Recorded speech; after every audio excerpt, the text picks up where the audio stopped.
it's Pastor Dan from Dexter Gospel Church. Thanks for watching this Proverbs Practical. Today's proverb warns us that there is no one path we have to watch out for the strange woman.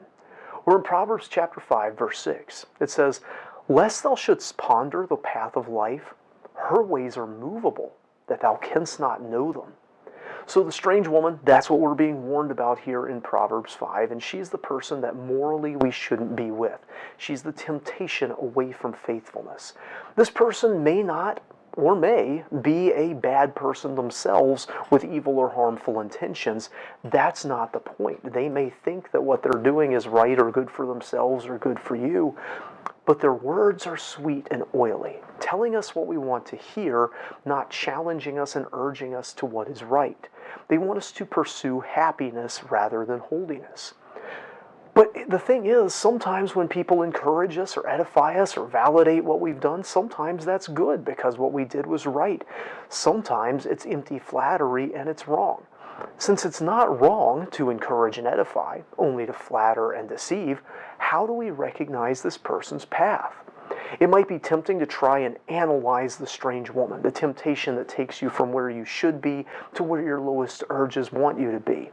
But wisdom says you're never going to figure out all the ways that you can be tempted to go wrong.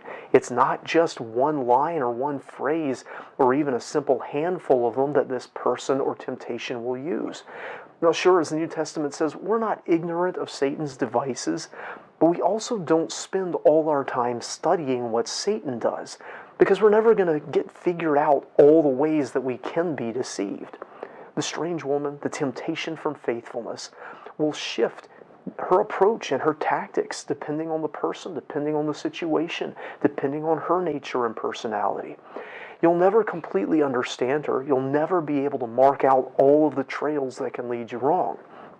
The way this verse is worded in Hebrew, it may even be saying that she herself doesn't really understand all of her ways. The thinking that leads to her ways doesn't really make sense from a godly wisdom standpoint because it's based on wrong and shifting assumptions rather than the solid truth of God's unchanging word. So her ways are always moving, they're changeable. This is why it's so wise to focus on what is right and doing that, rather than just focusing on wrong and trying to avoid it. If there's one path you're supposed to walk, then there will be dozens, hundreds, thousands of paths you're not supposed to walk.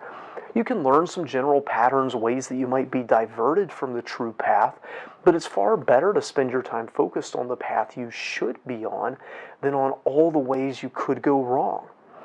And when you do see these general patterns of wrong that she leads you towards, those exits from the highway of righteousness, the next verses tell us how we should handle that situation. I hope this video is a help to you. If so, give it a like. If you haven't already, subscribe to our channel for more insights from the Scriptures. Again, we'd love to see you in the comments of these videos, especially if you have questions about the Scriptures or prayer requests. And we'd love to see you in person here at Dexter Gospel Church. Until next time, I hope you stay well and commit to the course of right.